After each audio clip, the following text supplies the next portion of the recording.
Rumah Kembar merupakan salah satu objek wisata sejarah dan budaya yang ada di Palembang.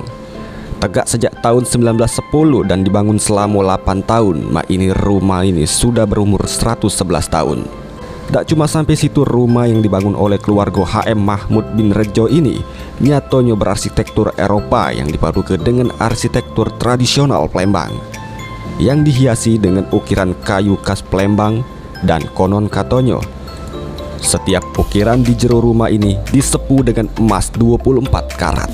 Kalau ini peradu ini memang emas dilebur, emas 24. Tapi berhubung waktu anak-anak kakak aku yang dulu nggak ngerti, makan durian tengah rumah ini, itulah airnya hitam-hitam, rusak kena uap durian. Jadi ada yang nggak kenal. Kalau untuk konsep rumah ini rumah arsitektur Palembang. Nah, kami ahli waris itu pertama-tama nggak tahu ini dari mana, tuh banyak ahli sejarah diperiksa oleh dia, kan katanya ini ukiran campur Eropa.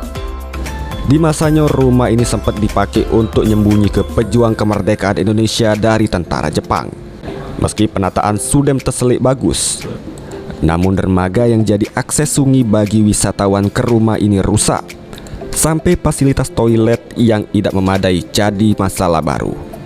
Oke, bijak pemirsa Pal TV, itulah dia tadi kita sudah menjenguk dari rumah kembar yang ada di kawasan Tuan Kentang ini, yang mana di sini sudah cukup bagus untuk kerapian dan juga kebersihannya dan juga fasilitasnya, tetapi perlu peningkatan pecah dermaga yang perlu diperbaiki lagi, dan juga penambahan akses toilet untuk pengunjung yang ada di sini.